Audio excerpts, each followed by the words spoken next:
Vocês estão sendo assediados moralmente através das palavras dos pagãos, dos seus vizinhos, do seu chefe no trabalho, porque você é crente? Então Pedro diz aqui, na verdade você é bem-aventurado. Ele está refletindo as palavras de Jesus, quando Jesus Cristo disse, bem-aventurados sois vós, quando mentindo disserem todo mal contra vós por minha causa. Pedro está refletindo essas palavras de Jesus. Enquanto que os homens vão injuriar vocês, porque vocês são cristãos, na verdade Deus está bendizendo vocês. O contraste aqui é entre a injúria dos homens e a bênção de Deus. Se vocês são injuriados, bem-aventurados. Se vocês são mal falados, vocês são bem falados por Deus. E isso deveria ser uma fonte de conforto para nós. Obrigado, pastor Isaac, pelas palavras bondosas e pelo carinho com que vocês nos têm recebido aqui. Ele falou sobre a questão de batizar crianças, e aí eu estava comentando com ele ontem à noite, quando a gente estava jantando, que eu já fui batista. Eu fui criado na igreja presbiteriana, me desviei aos 17 anos de idade. Quando a graça de Deus me alcançou aos 23, eu me converti e eu fui para uma igreja batista. Mergulhei na igreja batista, não é? Fui batista durante 2 anos e meio e depois me desviei, voltei para a igreja presbiteriana. Então eu sou um batista desviado, né? Por isso eu sempre me senti muito bem no meio dos irmãos batistas, e eu tenho certeza que os pontos que nos unem, especialmente quando a gente pensa em termos de fé reformada, não é, pastor? É muito maior do que qualquer diferença que a gente considera como secundária, como essas questões. E eu creio que hoje em dia essa transversalidade de teologia, ela supera as barreiras denominacionais. Eu me sinto muito mais próximo de um batista reformado, como é o pastor Isaac, do que de alguns pastores presbiterianos que eu conheço, que estão bem longe da palavra de Deus. Então, hoje em dia, os limites da igreja evangélica não são mais definidos tanto por conta das denominações. Aliás, nos Estados Unidos já se fala em pós-denominacionalismo, ou seja, que o tempo das grandes denominações chegou ao fim. E as pessoas se identificam mais em termos de teologia com outras, mesmo que estão em outros campos, não é, denominacionais, do que propriamente dentro do redil denominacional. Por isso que eu me sinto muito em casa aqui, bem à vontade, e agradeço desde já a minha esposa e eu pelo carinho com que vocês nos receberam, e com a graça de Deus estaremos de volta em outras oportunidades. Bem, gente, hoje à noite eu queria falar sobre a questão do sofrimento e como nós devemos olhar para o sofrimento, especialmente quando ele nos atinge. Eu queria convidá-los a abrir a Escritura na primeira carta de Pedro, capítulo 4, e vamos ler do verso 12 até o verso 19. Primeira carta de Pedro, capítulo 4, do verso 12 até o verso 19. Amados, não estranheis o fogo ardente que surge no meio de vós, destinado a provar-vos, como se alguma coisa extraordinária vos estivesse acontecendo. Pelo contrário, alegrai-vos na medida em que sois coparticipantes dos sofrimentos de Cristo, para que também na revelação da sua glória vos alegreis exultando. Se pelo nome de Cristo sois injuriados, bem-aventurados sois, porque sobre vós repousa o Espírito da glória e de Deus. Não sofra, porém, nenhum de vós como assassino, ou ladrão, malfeitor, ou como quem se intromete em negócios de outrem. Mas se sofrer como cristão, não se envergonhe disso. Antes glorifique a Deus com esse nome. Porque a ocasião de começar o juízo pela casa de Deus é chegada. Ora, se primeiro vem por nós, qual será o fim daqueles que não obedecem ao Evangelho de Deus? E se é com dificuldade que o justo é salvo, onde vai comparecer o ímpio, sim, o pecador? Por isso também os que sofrem segundo a vontade de Deus encomendem a sua alma ao fiel Criador na prática do bem. Até aqui a leitura da palavra de Deus. Pedro escreveu essa carta com o objetivo de orientar os cristãos dispersos pelas diversas províncias do Império Romano a enfrentar a perseguição e outros sofrimentos pelos quais eles estavam passando. O primeiro século foi muito difícil para a igreja cristã. Na verdade, até o século IV, a igreja teve que enfrentar sucessivas ondas de perseguição. Foram 10 perseguições movidas pelos imperadores, até que Constantino, no século IV, reconhece o cristianismo como religião oficial do Império Romano. Mas até lá, iniciando no livro de Atos, onde nós temos a história do começo da igreja cristã, ser cristão significava estar sujeito ao ódio dos judeus, primeiro, e em seguida dos pagãos, que achavam o cristão uma pessoa extremamente curiosa, estranha e, com frequência, uma ameaça para si próprio. O objetivo de Pedro, quando escreveu essa carta, foi dar a estes irmãos espalhados pelas diversas províncias do império, elas estão mencionadas aí no verso 1, Pedro escreve aos forasteiros da dispersão era o nome que se dava a toda a região fora da Judéia, onde os judeus moravam. Os judeus estavam dispersos, era chamado de a diáspora ou a dispersão. Então ele está escrevendo para esses cristãos, a maioria deles era de judeus, que moravam no Ponto, Galácia, Capadócia, Ásia e Bitínia. É uma região que tinha sido evangelizada até pelo apóstolo Paulo. Paulo esteve em algumas dessas regiões aqui, como por exemplo a Galácia, onde ele pregou e plantou igrejas ali. Pedro está escrevendo depois que essas regiões foram evangelizadas e orientando os cristãos a enfrentar as dificuldades que eles encontravam. Essas dificuldades eram advindas dos seguintes fatores.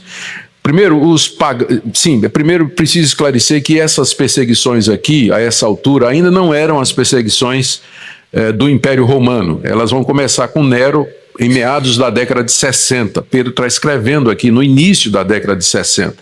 Então ainda o Império Romano não tinha começado a perseguir os cristãos. Isso vai acontecer depois, inclusive nessa perseguição Pedro morre e Paulo é decapitado em Roma, na Via Ápia, por ordem de Nero, no ano 65. Mas, por enquanto, a perseguição aqui era feita ou pelos judeus incrédulos, revoltados com a ideia de que Jesus Cristo seria o Messias de Israel, ou pelos pagãos. Os pagãos achavam, como eu disse, os cristãos muito estranhos. Primeiro, os cristãos não criam nos deuses nos quais os pagãos criam. Naquela época, predominavam religiões extremamente politeístas. A religião do mundo grego daquela época era, primeiro, as religiões de mistério, que vinham lá da Frísia, vinham da Macedônia, do Egito, eram chamadas religiões de mistérios porque tinham rituais secretos que eram revelados somente aos iniciantes, pelos quais, então, eles poderiam se unir aos deuses. Até hoje a gente não sabe direito quais eram alguns desses rituais dessas chamadas religiões de mistério. Mas elas falavam de muitos deuses. Havia a religião grega, religião oficial, que era baseada na obra de Homero, um poeta cego que viveu cerca de 600 anos antes de Cristo e que escreveu obras conhecidas como a Odisseia e a Ilíada, de onde então se tirou, lá ele descreve o panteão dos deuses. É de lá que vem Zeus, que vem Apolo, Netuno, Diana, Plutão, todos esses deuses e semideuses que eram o resultado do relacionamento sexual dos deuses com mulheres aqui na Terra, de onde veio Hércules, Teseu, todos esses semideuses, né, que a literatura e a mitologia grega nos ensinam. Então todos esses deuses eram adorados e além disso ainda tinha a religião oficial do Império Romano, que era centralizada na pessoa do imperador, que era considerado filho dos deuses. Então teve um imperador, e agora me esqueço quem foi o nome dele, que primeiro adotou o nome de Augustus, que significa divino. Então eu não sei porque que meu pai me botou esse nome, né? Mas a partir dessa nomenclatura, Augustus, César, então, os Césares passaram a ser considerados como filho dos deuses. E eles exigiam culto dos vassalos do Império Romano. Então, em cada uma das principais cidades das províncias romanas havia um templo dedicado a César, ao imperador. E todos os romanos, todos os gregos, todas as nações subjugadas pelo Império Romano prestavam homenagem e adoração ao imperador, que consistia em queimar incenso, fazer uma oferta, um sacrifício de animal ou qualquer coisa semelhante. Os cristãos não fariam isso de jeito nenhum. Eles eram conhecidos por não crerem nos deuses. Há inclusive uma citação de um historiador romano, eu não sei se é Suetônio, no século II, numa carta que ele dirige ao imperador da época, criticando os cristãos e dizendo assim, na verdade, elogiando os cristãos, porque os cristãos cuidavam não somente dos órfãos, dos seus órfãos, mas também dos órfãos dos pagãos, não é? E Suetônio, escrevendo sobre isso, ele diz, esses ateus, esses cristãos ateus, eles cuidam não somente dos seus órfãos, mas dos nossos também, fazendo uma espécie de crítica aos cristãos, mas ao mesmo tempo elogiando e criticando os romanos que não se preocupavam, não tinham uma preocupação social. Os cristãos eram chamados de ateus. Porque numa terra onde todo mundo tem muitos deuses, quem crê num só é ateu, né? Não crê nos deuses. Então os pagãos olhavam assim com desconfiança para os cristãos. Os cristãos também não chamariam e nem considerariam o imperador como Kyrios, é a palavra para Senhor, porque para eles só tinha um Kyrios, que era Jesus Cristo. Então eles não adorariam o imperador e nem se curvariam diante do imperador como divindade. Isso não significa que eles não eram bons cidadãos. No que diz respeito ao imperador como autoridade civil, aqui mesmo na carta de Pedro, há uma recomendação para que os cristãos honrem o rei. Os cristãos reconheciam a autoridade de César, porém não se curvariam diante dele como rei, como Deus. E na mente pagã não tinha essa diferença entre Estado e igreja. Se você rejeitava César como Senhor, Kyrios, como Deus, significava que também você rejeitava a autoridade dele como governante. Por isso os cristãos eram vistos como grupos subversivos, e quando Nero procurou um grupo para responsabilizar pelo incêndio de Roma, os cristãos eram o grupo mais provável. Porque todo mundo sabia que os cristãos tinham problemas com a aceitação da autoridade do imperador. Então, Nero disse que foram os cristãos que incendiaram Roma, e foi assim que a primeira perseguição começou, onde morreu Pedro e morreu Paulo, meados da década de 60. Então tinha isso aí. Os cristãos também tinham um estilo de vida que destoava do paganismo. O paganismo tinha festivais em homenagem a esses deuses, onde se misturava adoração com prostituição. A vida era normal, um grego de posses ou um romano de posses, além da sua esposa, ter várias amantes, isso era publicamente conhecido. Dos 10 imperadores romanos, nos diz um historiador que escreveu sobre a vida dos Césares, pelo menos 9 eram homossexuais e um deles era casado com um rapaz que vivia no seu palácio. O homossexualismo era visto como uma coisa aceitável na sociedade daquela época. Os meninos de 16 anos, eles eram apresentados à vida sexual, não é? Eles eram introduzidos à vida sexual através da pedofilia. Então havia todo esse tipo de prática que os cristãos rejeitavam. Eles não participavam desses festivais, eles não concorriam com esse tipo de atitude, e a vida dos cristãos era uma condenação silenciosa da maneira de viver pagã do Império Romano, que era tão devasso que pouco tempo depois ele se desmorona internamente, e não pode resistir à invasão dos bárbaros. E tinha outras coisas também, curiosidades. Corria entre os pagãos uma história de que os cristãos eram antropófagos, eram comedores de carne humana, porque uma vez por semana eles se fechavam em algum lugar para comer a carne e beber o sangue de alguém, não é? Era assim que a mente pagã entendia a ceia do Senhor. Então, havia todos os motivos pelos quais os pagãos se tornavam ou poderiam hostilizar os cristãos. Então, ser cristão no primeiro século tinha um preço a ser pago. Poderia implicar no assédio da polícia local, receber injúrias, calúnias e críticas dos vizinhos, dos colegas de trabalho, ser alijado do convívio da sociedade, ter os seus bens arrestados, às vezes até mesmo prisão, e Não infrequentemente a morte também, como o livro de Atos nos ensina e nos mostra a morte de Estevão por apedrejamento, não é? Foi o primeiro mártir. E se vocês quiserem mais detalhes do martírio dos cristãos e dos sofrimentos, eu recomendo o livro dos Mártires, escrito por Fox. Eu creio até que ele está disponível em PDF, porque já é um livro muito antigo, né? Não tem mais direito autoral, então eu creio que você pode baixar da internet, se você quiser, gratuitamente. Os meus não, os meus têm direito autoral, então você compra lá fora, em vez de baixar o PDF, não, por favor. Não furtarás.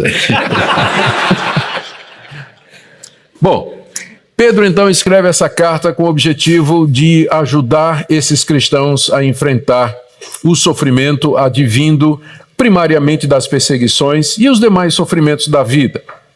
E eu preciso fazer duas observações aqui antes de entrar na interpretação do texto. A primeira é que o texto ele é dirigido para o sofrimento que é decorrente de você ser cristão. Ele está falando do sofrimento que é resultado de você afirmar sua fé e viver a sua fé numa sociedade hostil. É o sofrimento por Cristo. Então, esse é o foco do texto. Ele está voltado para isso. Entretanto, e aqui vem a segunda observação, nós sabemos que os cristãos às vezes sofrem, não necessariamente porque eles são cristãos. Sofrimentos, o cristão sofre pelo fato de eles fazer parte de uma raça, a raça humana, que está debaixo do juízo de Deus e, portanto, sujeita a todo tipo de calamidade. Quando vem um tsunami, ele pega a casa do crente e a casa do descrente. Quando tem um surto de febre amarela, morre o crente e morre o descrente. Quando cai um avião, morre o crente e morre o descrente. Quando tem uma crise financeira, quebra a empresa do crente, quebra a empresa do descrente e quebra a empresa do crente também. Então, há sofrimentos que não são necessariamente porque nós somos cristãos, mas porque nós somos humanos. Fazemos parte de uma raça marcada pelo pecado e sujeita a todo tipo de mal e de todo tipo de sofrimento. Então, por que eu estou dizendo isso? É que, embora Pedro tenha escrito essa passagem, tendo em vista primariamente os sofrimentos decorrentes de sermos cristãos, os princípios também se aplicam a esses outros sofrimentos que são decorrentes do fato de nós sermos humanos, pertencermos a uma raça e vivermos num mundo quebrado pelo pecado, onde todo tipo de calamidade, tragédia, começa de Brumadinho, esse problema da Venezuela, essas coisas acontecem como resultado dos erros e das ações dos homens. Há um terceiro tipo de sofrimento que Pedro menciona aqui no texto, mas que não é exatamente o que ele tem em mente. Ele diz aqui, não sofra nenhum de vocês por conta dos pecados que vocês cometem.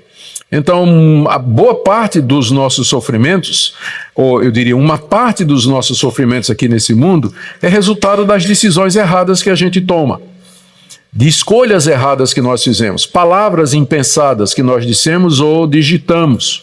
E aí vem a reação. Nós pagamos pelos erros que cometemos.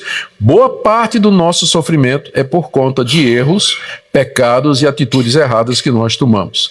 Embora Pedro não se refira aqui, esse texto não foi escrito para esse tipo de sofrimento, eu acredito que ele pode ter uma aplicação também se nós lembrarmos que quando nós nos arrependemos, nós reconhecemos os nossos pecados, nós assumimos a responsabilidade pelos nossos erros, estamos dispostos a admitir que o sofrimento é resultado da nossa ação errada. Deus está disposto não somente a perdoar os nossos pecados, mas nos purificar de toda injustiça, a nos livrar, inclusive, de consequências de pecados que nós cometemos. Ele é tão misericordioso que, com frequência, não sempre, mas com frequência, ele não somente perdoa, mas ele nos livra das consequências dos nossos atos.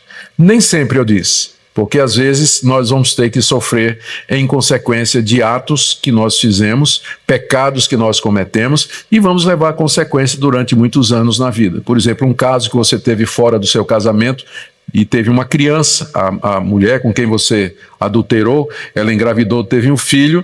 Então Deus pode, se houver arrependimento verdadeiro, Deus pode lhe perdoar, restaurar o seu casamento, mas você vai ter que assumir aquele filho até o fim da sua vida. Ele não vai sumir, Deus não vai fazer puf e ele vai embora. Ele vai ficar ali, talvez com uma lembrança para sempre do pecado que você cometeu e do erro no que você incorreu. Deus lhe perdoou, mas a consequência vai ficar. Então você pode dirigir um carro bêbado, né, atropelar um pai de família, você pode ser preso, processado por isso. Se houver arrependimento verdadeiro, então Deus pode lhe perdoar, mas você vai ter que pagar pensão para a viúva, vai ter que responder processo, talvez até pagar pena, né, sofrer pena, ser preso, não sei, né? A gente vai lhe visitar na cadeia, não tem problema, né? Mas consequências ficam e às vezes a gente sofre por conta de erros que a gente cometeu. Às vezes Deus tira, ele liberta disso, mas às vezes não. Isso está dentro do propósito dele, que frequentemente é misterioso, a gente não sabe. Tá? Então, estas são as ressalvas. No fim, o que eu quero dizer é que essa passagem, embora ela tenha um foco na perseguição, sofrimento resultante da perseguição por amor a Cristo, os princípios podem ser aplicados de maneira ampla ao sofrimento que nós experimentamos aqui nesse mundo. Ok? São 6 pontos aqui na passagem, são divisões naturais do texto, e nós agora estamos prontos para ela. Vamos então começar com o verso 12. A primeira orientação que Pedro dá aqui aos seus leitores sobre como enfrentar o sofrimento é não estranhar o sofrimento quando o sofrimento chegar. Amados, não estranheis o fogo ardente que surge no meio de vós, destinado a provar-vos como se alguma coisa extraordinária vos estivesse acontecendo. O que Pedro está dizendo aqui é isso. O sofrimento da vida do cristão não é nada extraordinário. Não é fora do comum. Aliás, o sofrimento faz parte da vida do cristão. É ordinário, é comum. Está embutido na nossa vida o sofrimento. Esse ponto é muito importante porque se você não entende assim, quando o sofrimento bater na sua porta, quer seja por conta da perseguição, quer seja por conta de qualquer calamidade, uma doença terminal em você ou num filho seu, ou no seu marido ou na sua esposa, a quebra da sua empresa, quando isso chegar, você vai ser tomado de surpresa e dizer: Deus, eu pensei que pelo fato do Senhor ter me perdoado, ter me aceitado como seu filho, perdoado os meus pecados, que o Senhor me trataria de uma maneira diferenciada aqui nesse mundo, me livrando desse tipo de coisa. Deus nunca prometeu isso. Por isso que Pedro disse: amado, não estranhe quando o fogo irromper, quando o incêndio do sofrimento irromper na sua vida, porque não está acontecendo nada extraordinário. Ou seja, isso é que é o padrão. Você viver sem sofrimento é extraordinário. Isso é que é extraordinário, você passar por essa vida e não enfrentar sofrimento de todo tipo, de qualquer tipo. O normal é que você sempre esteja sofrendo de alguma forma. E por que isso? No caso aqui dos leitores de Pedro, a causa principal era a perseguição, porque eles eram cristãos num ambiente hostil.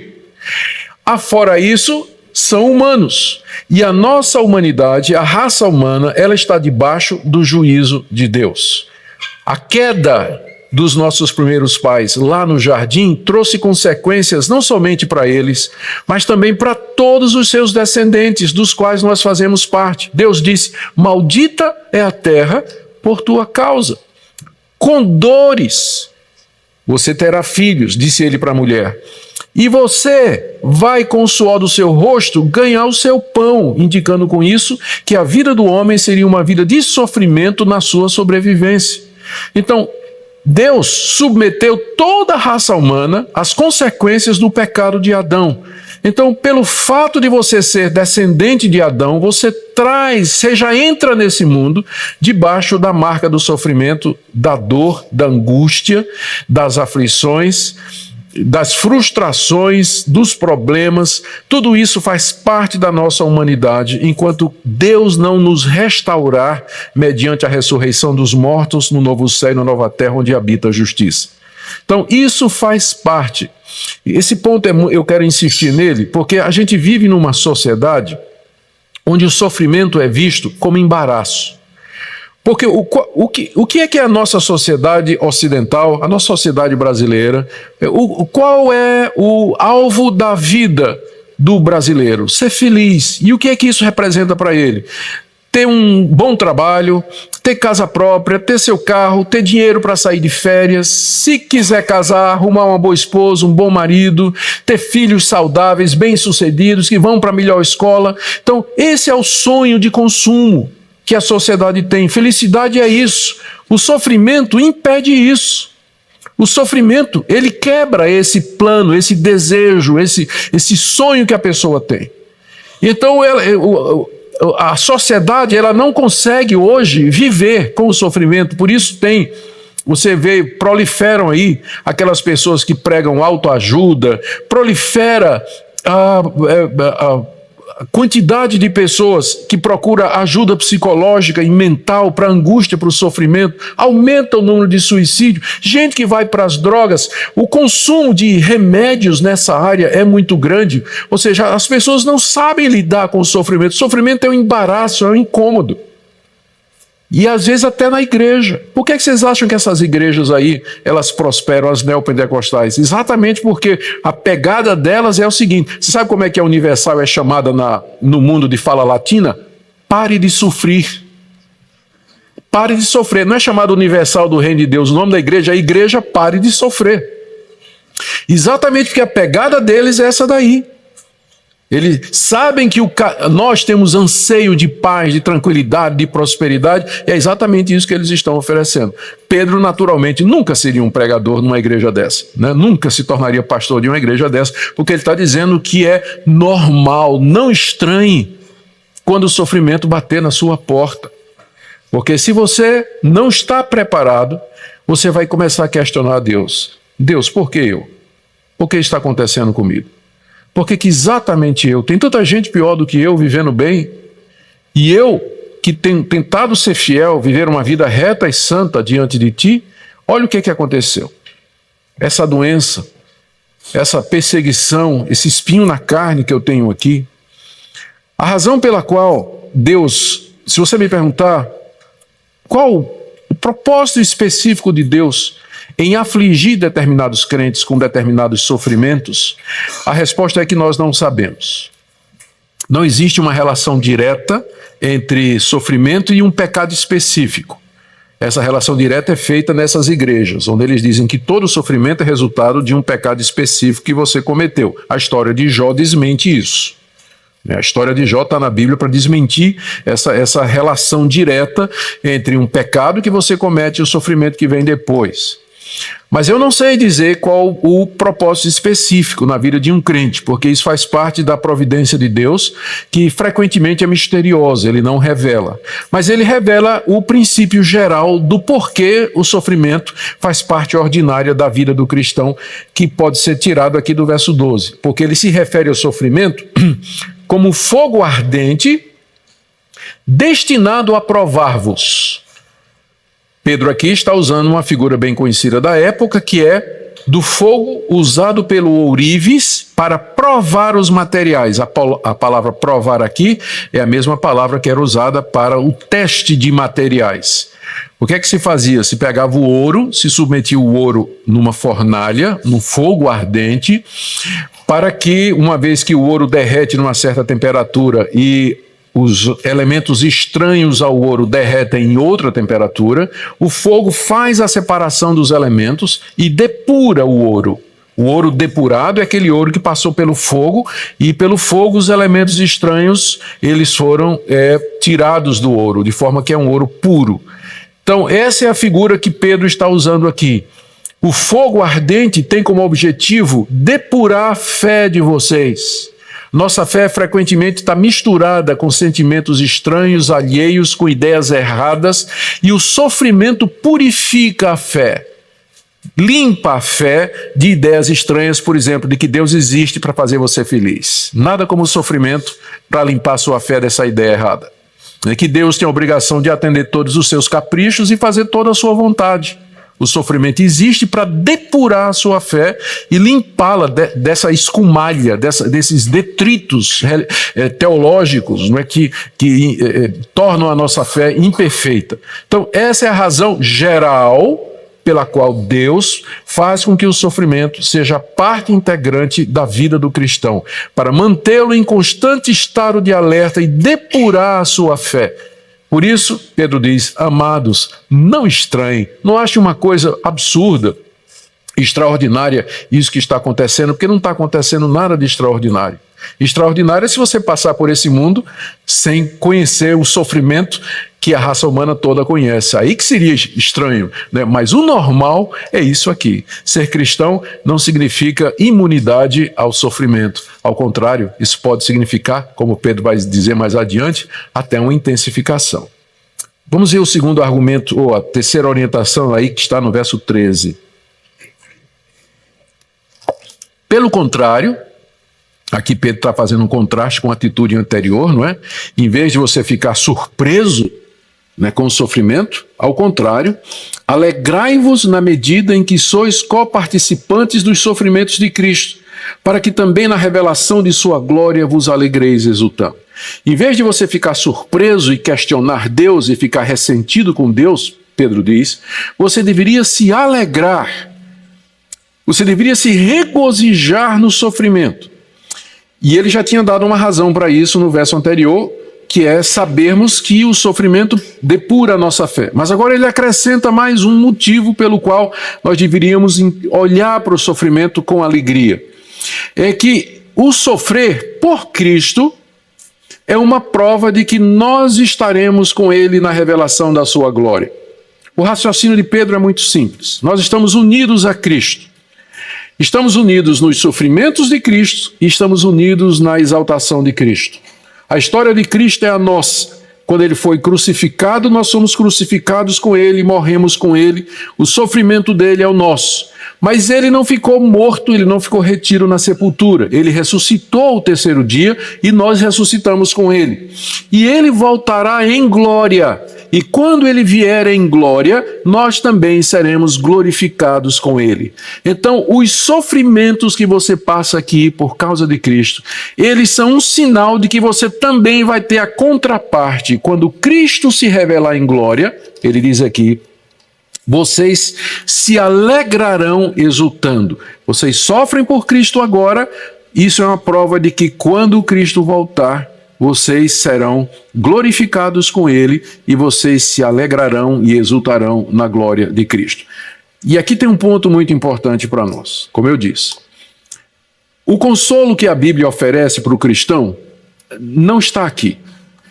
Toda esperança e todo conforto bíblico para o sofrimento é sempre escatológico, sempre aponta para o futuro. Sempre aponta para o futuro. Como é que Pedro consola esse pessoal aqui? Ele está dizendo, olha, você está sofrendo agora, mas você se alegre, porque quando Cristo voltar, então você vai ser glorificado, o sofrimento vai terminar, você vai participar da glória de Cristo exultando. Ou seja, o cristianismo sempre aponta para o futuro como sendo a fonte da nossa consolação. Isso é tão evidente na Bíblia que inimigos do cristianismo, como Karl Marx, disse uma vez que o cristianismo é o ópio do povo. Na verdade, ele disse religião é o ópio do povo, mas ele tinha em mente o cristianismo. O ópio, todo mundo sabe, conhece, é um entorpecente, né? Ele deixa a pessoa anestesiada, Então, o que ele estava dizendo é que o cristianismo, ele anestesia as pessoas e torna as pessoas dóceis e submissas, permitindo então que os opressores dominem. Em que sentido? Exatamente porque o cristão ensina que a nossa esperança é futura e que o cristão não deve muito se preocupar com as coisas desse mundo. O foco do cristão não é esse mundo, mas o mundo vindouro. Então isso facilita a ascensão dos opressores e dos dominadores. O cristianismo domestica as pessoas. As pessoas dizem, não, isso aqui é só... Por exemplo, o que está acontecendo, Maduro o governo do ditador Maduro é de Deus, foi Deus que quis assim, nós vamos nos submeter, não vamos reagir, não vamos fazer oposição, não vamos fazer nada. Essa é a interpretação que é dada por esse ateu, que é pai do chamado marxismo cultural e de tantas outras ideologias. A verdade, porém, ele está certo num sentido. A esperança cristã é escatológica mesmo. Deus não nos consola, não tem nada aqui nesse mundo que possa nos consolar. A Bíblia sempre olha para esse mundo como sendo um vale de lágrimas, é chamado do presente século, há uma ênfase na sua transitoriedade, E sempre nós somos redirecionados para a vinda de Cristo, para o novo céu e para a nova terra, onde habita a justiça, para a ressurreição dos mortos. É para lá que nós somos dirigidos. Mas isso não significa que os cristãos vão entregar o mundo ao diabo. Não entregam o mundo ao diabo. Embora a nossa esperança é futura, enquanto aqui nesse mundo, nós vamos trabalhar e lutar para que os valores do reino de Deus sejam refletidos aqui, pela pregação do Evangelho, pela transformação dos corações e das vidas, e assim influenciando, onde possível, as esferas de decisão pública, por mais leis justas, por uma legislação que seja honesta, por juízes e governantes que busquem o bem da sociedade e assim por diante. Mas o cristão, ele não tem esperança de que o reino de Deus vai se estabelecer aqui nesse mundo. Só existe um Messias, e não é esse que está no governo.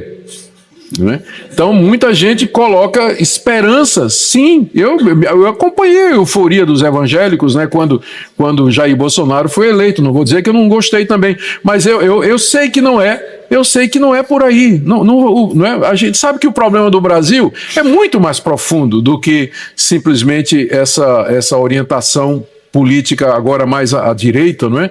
Do que qualquer outra coisa. Então, nossa expectativa não está aqui nesse mundo. Nós vamos lutar? Vamos sim. Vamos fazer o possível para influenciar? Vamos sim. Mas a nossa esperança está no céu.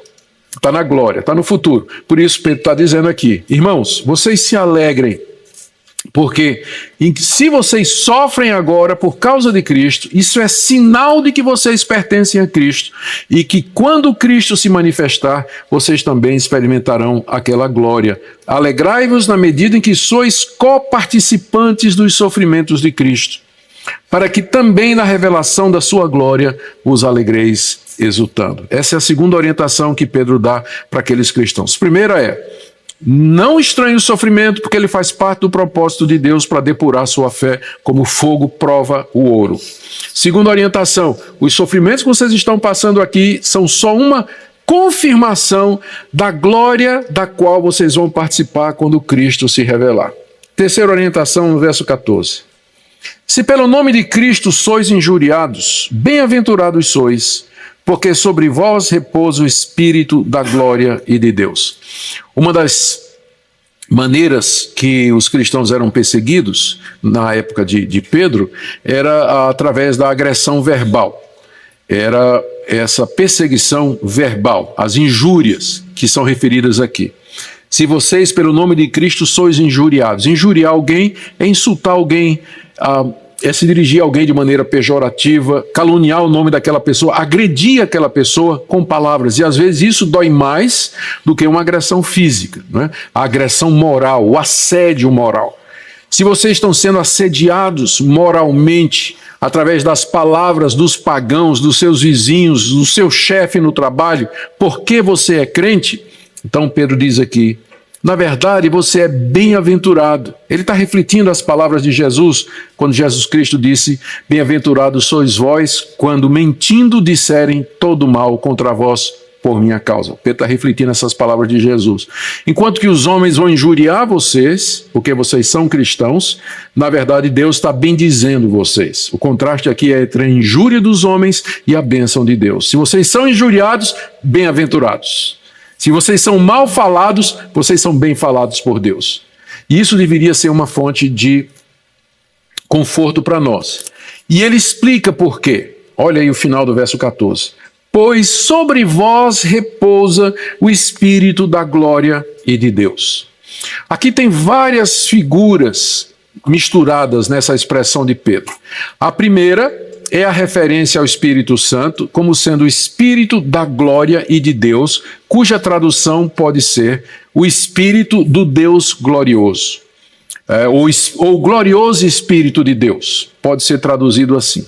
De qualquer forma, a referência parece ser aqueles episódios do Antigo Testamento em que a glória de Deus repousava sobre ou tabernáculo ou templo. Nós conhecemos esses episódios. Em algumas ocasiões, quando a Shekinah, que era a nuvem da glória, que indicava a presença de Deus, quando ela descia sobre o tabernáculo, há um episódio citado na lei de Moisés, nos 4 livros de Moisés, 5 livros de Moisés, em que a glória desceu sobre o tabernáculo a ponto de Moisés e ninguém mais poder entrar no tabernáculo, porque a glória de Deus havia enchido aquele lugar. Mais adiante, esse episódio acontece quando Salomão, já no período da monarquia, inaugura o templo e durante a celebração, a glória de Deus, a Shekinah, enche o templo de maneira que os levitas e os sacerdotes nem podiam ministrar por conta da glória de Deus que enchia o templo. A palavra repousa que Pedro está usando aqui é a mesma palavra que aparece lá nos evangelhos, quando diz que durante o batismo de Jesus, os céus se abriram e o Espírito de Deus veio e repousou sobre ele. Repousou o Espírito da glória de Deus. O que essas figuras nos dizem? O cristão, ele é alguém sobre quem repousa o Espírito da glória e de Deus. Se o Espírito da glória e de Deus, que é o Espírito que reflete a glória de Deus conforme o Antigo Testamento, e é o mesmo Espírito que repousou sobre Jesus, se ele está sobre você, você vai ser perseguido. Não tem como não ser. Você vai ser perseguido, por isso que você é bem-aventurado. Agora a gente pode entender o versículo todo. Se pelo nome de Cristo você é injuriado, você é bem-aventurado, porque isso é uma prova de que o Espírito da glória de Deus repousa sobre você. A gente fala muito de avivamento. Quando a gente toca na palavra avivamento, os olhos dos crentes chega brilha, né? Quem é que não quer ser cheio do Espírito Santo, né? Conhecer Deus mais de perto, viver momentos de glória aqui nesse mundo, muitas conversões, transformação de crentes, sociedades mudadas. Era isso que aconteceu nos grandes avivamentos históricos e nos avivamentos bíblicos também. Mas tem uma dimensão do avivamento que pouco se fala. Se o Espírito da glória de Deus vier encher esse lugar, com certeza vocês serão perseguidos. Olha para o que tem no livro de Atos. Olha como o livro de Atos narra exatamente isso. No dia de Pentecostes, o Espírito Santo veio com poder e glória, encheu a igreja primitiva. Por um lado, muita gente se converteu, mas por outro, levantou a hostilidade e o ódio dos principais escribas e fariseus, juntamente com os sacerdotes, que começaram a perseguição sistemática para eliminar o cristianismo. Avivamento, plenitude do Espírito Santo, traz esse lado de perseguição que às vezes as pessoas querem esquecer. Mas se você está sendo perseguido por causa de Cristo, essa é a prova de que o Espírito de Deus repousa sobre você. E aí é bom você perguntar a você mesmo, se o seu cristianismo provoca isso nos outros. Não é que você vai ser aquele cara chato. Tem gente que é perseguido porque é chato, não é porque é crente não, mas porque é chato, né? Então, verifique isso em você. Se o seu cristianismo, ele não incomoda ninguém, sua maneira de viver, ela não provoca reação, ela não se destaca dessa sociedade pagã em que a gente vive, que é a sociedade brasileira, alguma coisa deve estar errada. Você está igual a eles. Seu discurso é igual deles, os seus valores é igual a esses valores. Em que é que você é diferente deles? Mas se você é injuriado por conta do nome de Cristo, essa é a prova do que o Espírito da glória de Deus repousa sobre você. É assim que Pedro consola aqueles irmãos. Quarto ponto, do verso 15 até o verso 16, aqui é mais uma ressalva que Pedro faz, porque ele pode ser mal compreendido. Ele está falando que o sofrimento é usado por Deus como o meio normal pelo qual ele purifica a nossa fé, verso 12. Ele está dizendo que os sofrimentos por Cristo aqui, ele está dizendo que os sofrimentos, no verso 13, eles provam a união com Cristo também na sua glória, na sua segunda vinda. E ele acabou de dizer que nós somos bem-aventurados se sofremos pelo nome de Cristo, porque isso mostra que nós de fato temos o Espírito da glória de Deus, o mesmo Espírito que estava em Cristo, repousando em nós. Alguém poderia pensar que Pedro está falando de qualquer tipo de sofrimento, por isso que ele diz no verso 15, não sofra, porém, nenhum de vós como assassino, ladrão ou malfeitor, ou como quem se intromete em negócios de outro. Porque nos versos anteriores ele falou bem do sofrimento. Ele falou que o sofrimento traz todos esses benefícios aqui. Mas não é todo sofrimento, Pedro diz. Eu não estou falando do sofrimento porque você é assassino, ladrão, malfeitor ou como quem se mete nos negócios de outrem. Essa ressalva é muito importante porque o crente cristão tem a tendência de vitimização. E de mártir. Tipo assim, o cara chega para mim e diz, pastor Augustus, eu quero que o senhor ore por mim porque eu fui demitido do meu emprego. Fui demitido, meu irmão? Onde é que você trabalha? Eu trabalho na loja de fulano e tal. Eu disse, eu conheço o dono da loja lá. Mas você foi demitido por quê? Perseguição, pastor. Olha, o dono da loja, o cara é contra-evangélico mesmo, né? O cara é preconceituoso contra cristão, e eu fui demitido por conta disso. Que o senhor orasse por mim, que eu estou sofrendo muito, pelo nome de Jesus, queria que o senhor orasse por mim. A gente ora e tal, eu digo, eu conheço o dono da loja, eu vou ligar para lá. Fulano, oi pastor, tudo bem? Tudo bem. Você demitiu o fulano de tal, membro da minha igreja? Pastor, foi. Olha, o pior empregado que eu tinha, pastor. O cara chegava atrasado, passava o dia todo no WhatsApp, em grupo de discussão de teologia, não fazia o trabalho dele direito, queria converter todo mundo, assediava o pessoal aqui com versículo bíblico, ficava, né, querendo fazer reunião aqui no trabalho. Era o pior empregado que eu tinha. Achei o pior mesmo. E aí o cara chega na igreja pedindo oração porque está sendo perseguido por causa de Cristo. É por causa do evangelho. Não, está sendo perseguido porque é um péssimo empregado, porque falta sabedoria, falta discernimento, é por isso que ele está sendo perseguido. É isso que Pedro está dizendo aqui, não sofra, não confunda o sofrimento por Cristo e o sofrimento que faz parte da humanidade com o sofrimento que você está passando por ser assassino, ladrão ou malfeitor. Essas três categorias eram crimes previstos em Roma como sendo passíveis de morte, prisão, morte, açoite, né, pagamento de pesadas penas. O assassino frequentemente era a pena de morte, era exercitada naquele tempo, não é? Quando Paulo diz que as autoridades trazem a espada, não é para dar uma palmadinha no traseiro do bandido, mas para cortar a cabeça dele, é claro, né? Então a pena de morte valia no Império Romano para quem era assassino. Se você fosse cidadão romano, se você não fosse cidadão romano, você podia ser jogado nas feras, ou queimado vivo ou crucificado. Mas se você fosse cidadão romano e era assassino, você ainda tinha a opção de morrer degolado, que era mais fácil, né? Mais rápido e menos doloroso. Ladrões também tinham penas pesadas contra eles, e malfeitor é um nome, é uma categoria mais rápida, mais ampla, que envolve toda uma série de delitos, todos previstos em lei. Então Paulo diz, se você está sofrendo porque você quebrou a lei, você é um infrator da lei, Pedro está dizendo, né? De que se você é um infrator da lei, então não confunda com o sofrimento por conta de Cristo. E não se faça vítima por conta disso. Como eu disse no início, existe solução, que é o arrependimento, mudança de vida, você colocar as coisas em ordem, e Deus pode transformar esse sofrimento num sofrimento terapêutico, saudável, bom para a sua alma, para curar você, para fazer você crescer. Mas aí você está dizendo, pastor, eu estou livre, ó, porque eu não sou assassino, não sou ladrão, malfeitor. Mas peraí, a lista não acabou não. Ou como quem se mete na vida dos outros. O povinho para se meter na vida dos outros é o povo evangélico, não é? Nossa, a gente vai no Facebook, o que os evangélicos se metem na vida dos outros? O evangelho tem opinião sobre tudo. Né? Fala sobre tudo, mete a boca, diz um monte de asneiras, e bom é quando fica discutindo um com o outro, né? Lavando roupa suja lá no Facebook, nas redes sociais, abrindo a vida, desvendando o coração lá pro público e tudo mais. Gente.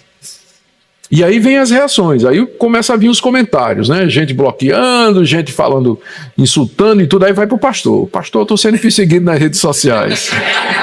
Meu irmão. Você vive se metendo na vida dos outros, né? Não é da sua conta, a vida dos outros. Não é? Deus nos deu a vida, eu vi isso num caminhão, né? Deus deu a vida para que cada um cuidasse da sua, né? Eu vi isso na traseira de um caminhão. Se mete na vida dos outros, intromete na vida dos outros. Então, essa é uma das causas dos sofrimentos também. Não sofra como quem se mete na vida dos outros. Não quer dizer que nós, assim, vamos fechar os olhos para todo tipo de coisa errada que o nosso próximo fizer. Há um sistema, há um procedimento. Se você viu o seu irmão em pecado, está lá em Mateus 18, vai conversar com ele particularmente, antes de colocar no Facebook, para todo mundo saber. Depois, se ele não te ouvir, você vai com 2 ou 3 pessoas. Finalmente, você vai dizer para a igreja, para o presbitério. Se ele não ouvir o presbitério, ele vai ser excluído da igreja. Então, tem todo um processo que Jesus instrumentalizou em Mateus 18 para você lidar com o erro na vida dos outros. Mas se meter, publicar, expor, sem seguir esses passos, você vai atrair sofrimento para você. E isso não é sofrimento cristão, é sofrimento de uma atitude ímpia, de uma atitude pagã. Então, não sofra como sendo alguém que está fazendo uma coisa errada. Mas, verso 16, se sofrer como cristão, não se envergonhe disso. Antes glorifique a Deus com esse nome. Se você está sofrendo por ser cristão, não tenha vergonha disso. Você, jovem, lá na universidade ou no trabalho, não tenha vergonha de você dizer, eu sou virgem. Não tenha vergonha não, o pessoal vai zoar. Né? Vai zoar de você. Mas você diga assim, Deus, graças te dou pelo privilégio de sofrer pelos valores de Cristo. Lá na sala de aula, quando o professor começar a cair em cima de você, porque você diz, esse negócio de evolução tem um problema sério, porque ele vai de encontro àquilo que está no livro de Gênesis, que Deus criou o mundo do nada. E aí a turma vai cair em cima de você, vai zombar do evangelho, e se o professor de física souber que você é cristão, evangélico, ele vai marcar você o ano todo, o curso todo. Não tenha vergonha disso, glorifique a Deus por isso. Você, moça, não precisa ter vergonha de dizer, eu sou virgem. Eu sigo os padrões do evangelho. Eu sigo o que Cristo me ensinou a respeito do casamento. Não tenha vergonha disso. Hoje em dia os jovens ficam com vergonha, né? Eles querem ser aceitos, querem participar e eles sabem que se seguir o cristianismo na sua pureza e como o Senhor Jesus nos ensinou, eles vão sofrer retaliação, vão ser excluídos, vão ser hostilizados, vai ter gente falando, mas a orientação é essa, é melhor você sofrer como cristão do que você sofrer como um adúltero, imoral, pornográfico, gente que sai com todo mundo, Maria vai com as outras e tudo mais. Se você sofrer como cristão, não se envergonhe disso, pelo contrário, diga a Deus, que privilégio que eu posso sofrer como cristão. Vamos para a 5ª recomendação, está aí do verso 17 a 18, e é uma orientação surpreendente que Pedro dá aqui. Porque a ocasião de começar o juízo pela casa de Deus é chegada. Ora, se primeiro vem por nós, qual será o fim daqueles que não obedecem ao evangelho de Deus? E se é com dificuldade que o injusto é salvo, onde vai comparecer o ímpio? Sim, o pecador. Eu vou tomar um copinho d'água antes de falar desse aqui.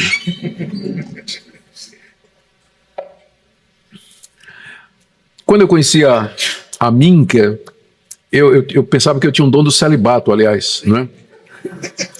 E tanto é que eu queria ser como Paulo, pregar no interior, plantar igreja nos interiores, lá do Nordeste, não queria casar. No dia que eu vi a Minka, eu descobri que eu não tinha o dom do celibato. Foi um erro de cálculo, não é? E depois descobri que ela era filha do reitor do seminário, onde eu estava entrando como calouro. Né? Aí que eu gostei dela mais ainda. Né? Então, o pai dela, reverendo Francisco Leonardo, é um missionário holandês, né? Passou 30 e poucos anos no Brasil, está agora aposentado lá na Holanda. E homem de Deus, um dos homens mais piedosos que eu já conheci, quando ele soube, quando a Minka falou com ele de que tinha um rapaz brasileiro, seminarista, tal, que estava querendo namorar, tal, naturalmente ele chamou para uma entrevista. E me lembro lá no seminário, né, ele passou por mim e disse, gabinete. Aí fui lá para o gabinete dele e disse, meu filho, eu queria lhe dizer uma coisa, eu não queria que você, para você não estranhar o fogo ardente, né, quando vier. Eu vou lhe tratar com muito mais severidade do que os demais alunos. Porque você é meu genro, né? Ou quer ser o meu genro. A razão é a seguinte, eu não quero dar brecha para que os outros pensem que eu estou favorecendo você. Então, não estranhe quando eu lhe tratar com rigor mais do que os outros. Né? Porque vai ser assim durante os 4 anos, porque não deixou eu casar com ela só depois que eu terminasse o curso de teologia, né? Então é que eu podia casar. Então, durante esses 4 anos, eu vou tratá-lo com mais severidade do que os outros alunos. Você pode ler aquela plaquinha ali? Aí apontou assim para o canto da sala, onde tinha uma plaquinha tamanho de um telefone celular, pregada assim em cima do rodapé, um palmo do chão. Aí eu olhei e disse, não conseguia, não tinha como ler. A única forma de ler era então eu me aproximar, me ajoelhei e comecei a ler. E estava escrito assim, aquela passagem de Gálatas, não eu, mas Cristo. E eu só senti as mãos dele em cima de mim, dizendo, ó Deus, eis aqui o teu servo ajoelhado diante de ti, reconhecendo a sua necessidade, o seu orgulho, está aqui quebrantado, tenha misericórdia dele, Senhor, e tudo mais. Foram 4 anos de fogo ardente lá no seminário. Era assim, cipuada em cima de cipuada. É exatamente isso que Pedro está dizendo que Deus vai fazer aqui conosco. Vamos ler de novo? 17. A ocasião de começar o juízo pela casa de Deus, e a igreja é chegada. Ora, se primeiro vem por nós o juízo, qual será o fim daqueles que não obedecem ao Evangelho de Deus, se é com dificuldade que o justo é salvo? Onde vai comparecer o ímpio, sim, o pecador? O que Pedro está dizendo aqui é que o dia do juízo já começou. Na verdade, o juízo já começou. A gente esquece isso com frequência. Geralmente não temos problema quando dizemos que o dia da salvação já raiou. O dia da salvação é o período que compreende as 2 vindas de Cristo. A primeira vinda dele, que já aconteceu, e a segunda vinda. Nós estamos no meio desse período, que é conhecido como o dia da salvação. É o tempo em que Deus se mostra gracioso, misericordioso, e pela pregação do Evangelho ele chama um povo que ele elegeu antes da fundação do mundo, e mostra a sua graça e a sua misericórdia. O que nós esquecemos é que também o juízo já começou. A gente fala sempre no dia do juízo final como se Deus não estivesse já julgando e condenando e executando a condenação aqui nesse mundo. A gente se refere a isso como os juízos temporais de Deus. O juízo eterno é o inferno. Mas há os juízos temporais de Deus em que ele derrama calamidades, desastres, males e sofrimentos sobre os ímpios, já aqui nesse mundo. Deus castiga o ímpio aqui nesse mundo. Então o juízo já começou. Só que Deus, Pedro diz aqui, ele começa pela igreja. Exatamente para que no dia do juízo ninguém diga assim, o Senhor foi parcial. O Senhor tratou com mais dureza o pecado dos ímpios do que o pecado dos crentes. O Senhor fez vista grossa. Quando lá no meio da igreja, gente adulterou, gente foi desonesto, gente viveu uma vida de imoralidade, o Senhor fez vista grossa, mas nós que somos ímpios, é só fogo e choro e ranger de dentes. Então, para evitar essa crítica de que Deus faz acepção de pessoas nos juízes de julgamento, ele começa com a casa dele. Ele começa com os filhos. O julgamento é primeiro conosco, ou seja, Deus vai tratar com mais severidade aqui nesse mundo os seus filhos quando eles cometem erro, pecado, transgressão, ou mesmo quando eles não fizeram isso, mas Deus quer com que eles cresçam, quer fazer com que eles cresçam, ou que eles amem a glória, a vida futura, Deus vai tratá-los com mais severidade do que ele trata os ímpios. Isso vem com uma surpresa, não é? Porque você pensava que era especial. Pensava que você tinha um lugar assim, que Deus ia dar um tratamento diferenciado. Vai dar sim, só que para o outro lado.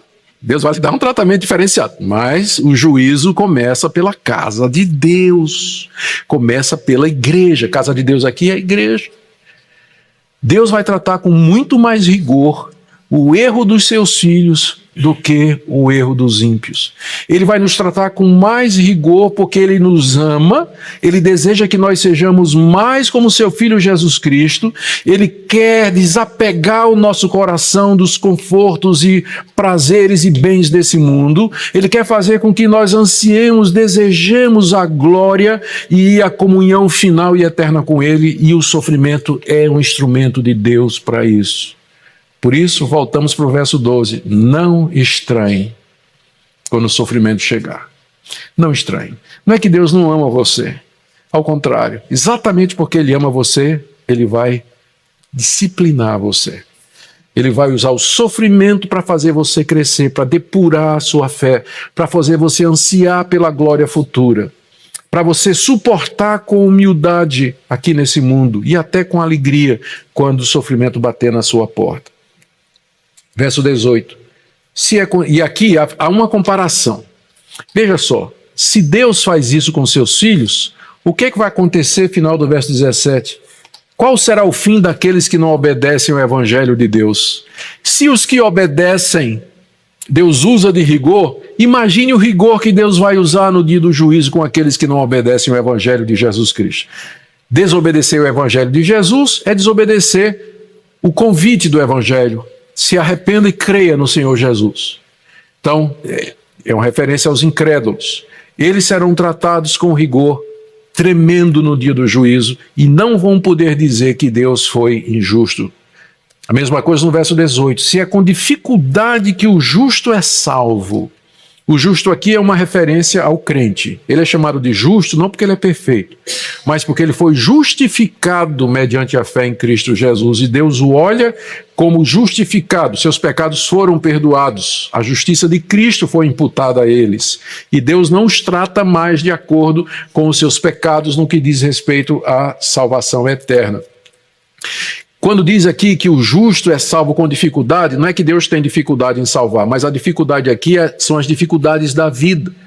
O justo, ele é salvo num caminho difícil. Ele é aceito por Deus e começa então uma vida de discipulado. Como Jesus disse, se alguém quer me seguir, tome a sua cruz e me siga. A porta é estreita, o caminho é apertado que conduz à vida. Então, o justo ele é salvo no meio de muitas dificuldades. Ora, se ele, que foi justificado, é salvo no meio de muitas dificuldades, pergunta de Pedro no final do verso 18, onde vai comparecer o ímpio, sim, o pecador que não se arrependeu, que não foi justificado? Qual vai ser o fim dele? Inferno, condenação eterna. Eu não sei se há alguém aqui nessa noite que ainda não se rendeu a Jesus Cristo, que ainda não compreendeu o seu estado pecaminoso, e a condenação que resta sobre a sua cabeça,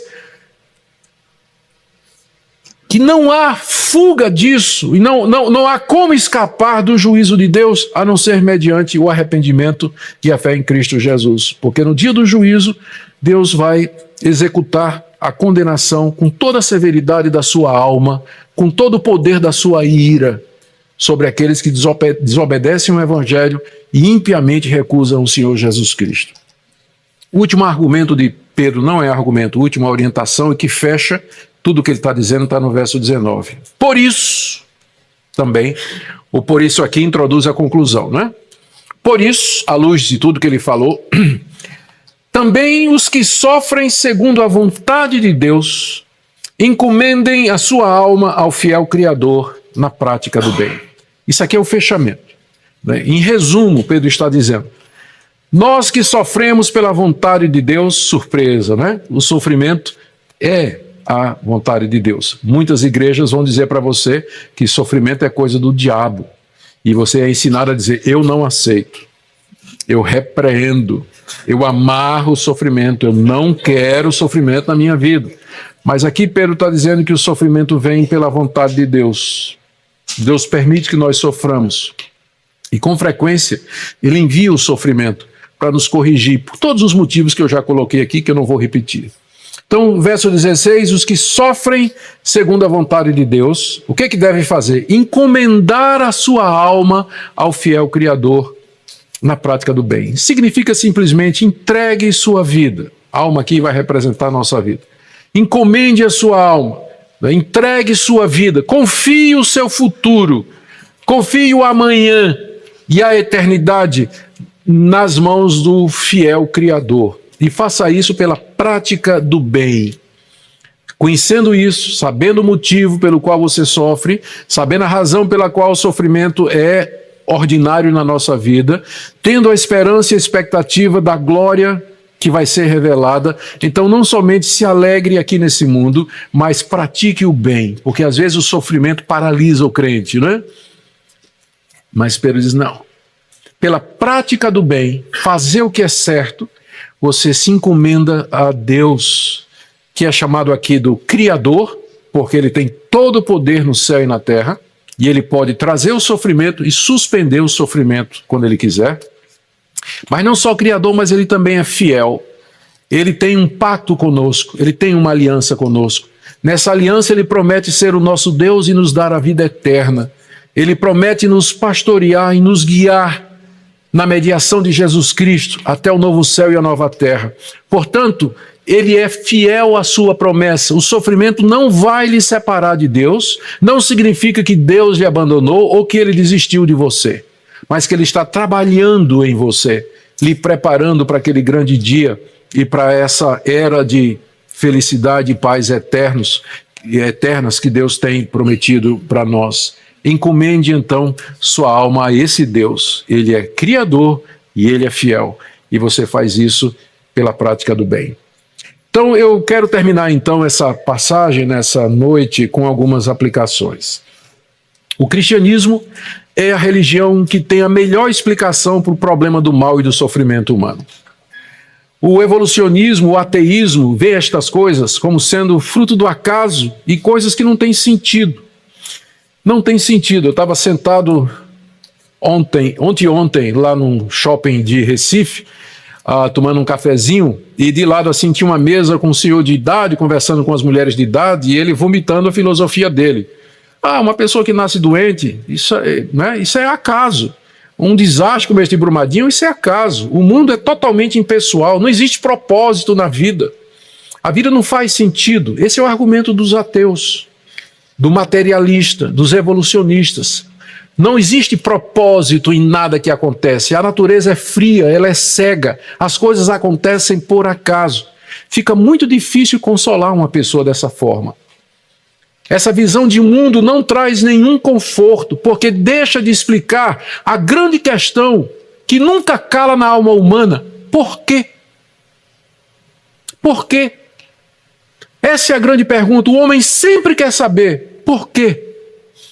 Ele não quer saber tanto como, quando, mas o porquê ele quer saber. Nós somos pessoas que fazem essa pergunta. O ateísmo não tem resposta. Ele diz, não existe razão, não existe propósito. A vida é impessoal, é cega. E, portanto, também não tem ética, não tem moral e não tem referencial, que é a conclusão do ateísmo, do materialismo e do evolucionismo. Mas o cristianismo tem a resposta do porquê. Ele diz que existe um Deus bondoso, todo-poderoso, que criou o mundo com um propósito, com uma definição e um alvo. Criou o ser humano da mesma razão, para o mesmo motivo. O pecado entra no mundo, desfigura a criação, desfigura o homem feito à sua imagem e semelhança. Deus envia o seu Filho para redimir a criação, redimir a raça humana e prepara para ele a glória na restauração final de todas as coisas. Isso nos dá a resposta do porquê do mal no mundo, porquê que o justo sofre, porquê que o crente sofre, porquê que desastres como esse acontecem em Brumadinho, porquê que problemas como esse acontecem na Venezuela, porquê que as nações se levantam. Há um Deus que está seguindo um propósito e um plano. Nós nem sempre lhe conhecemos os desígnios, porque frequentemente são secretos, mas a sua revelação escrita mapeia as razões pelas quais ele permite que estas coisas aconteçam. Então o cristão, ele tem consolo, ele tem resposta aqui nesse mundo. Ele sabe como as coisas começaram, o porquê delas acontecerem e para onde o mundo se encaminha. Isso dá sentido para nós, isso traz consolo, traz esperança no meio do sofrimento, no meio da angústia, da dor e de todas as coisas que nos acometem. E eu queria que nessa noite você saísse daqui consolado, com essa visão de mundo, que é a visão que a Escritura nos apresenta. Que você olhasse para os sofrimentos da sua vida dessa perspectiva. Talvez você esteja ressentido com Deus ou ressentida com Deus, magoado ou magoada com Deus por alguma coisa que aconteceu na sua vida e que você acha que não foi justo, ou que você não compreende, ou que você acha que não deveria ter sido assim. E eu quero dizer que eu não tenho a resposta para o sofrimento particular que você está passando, porque com frequência Deus não nos revela isso. Mas eu sei por que Deus permite que o seu povo, a sua casa sofra. Essas razões estão expostas aqui na Escritura com muita clareza, e eu espero que você encontre conforto nisso, mesmo que não tenha respostas específicas, mas você sabe que Deus é sábio, justo e verdadeiro, que Ele lhe ama, que Ele é fiel. e que nele não há injustiça, e que ele não lhe trata com injustiça, que ele não tira de você aquilo que você tem direito em Cristo Jesus, e que embora a gente não entenda o projeto dele, o que está acontecendo agora, um dia você haverá de compreender, e você vai justificar a Deus e vai dizer, de fato, Senhor, naquela época eu não podia entender, mas agora eu olho para trás e vejo a sabedoria dos teus caminhos, o amor da tua providência e o cuidado que o Senhor tem para comigo. Amém? Vamos orar. Obrigado, Senhor, pela tua palavra que nos revela essas coisas tão profundas, que nos dão condição de ter uma visão do mundo, da dor, do sofrimento e do mal que existe. Nós pedimos consolo para nós que sofremos por causa dos filhos, sofremos por causa da nossa saúde, sofremos por causa dos irmãos e amigos, sofremos por conta do nosso negócio, do nosso ganha-pão, da nossa sobrevivência, são tantas coisas, mas Tu és o Deus consolador. Consola-nos com Tua palavra, consola-nos com a certeza e a expectativa da vinda do Senhor Jesus, o príncipe da paz, quando então nós reinaremos com Ele num mundo onde o mal foi abolido definitivamente e quando o Senhor enxugará dos olhos toda lágrima. É o que nós pedimos em nome de Jesus. Amém. Deus abençoe vocês, irmãos. Obrigado.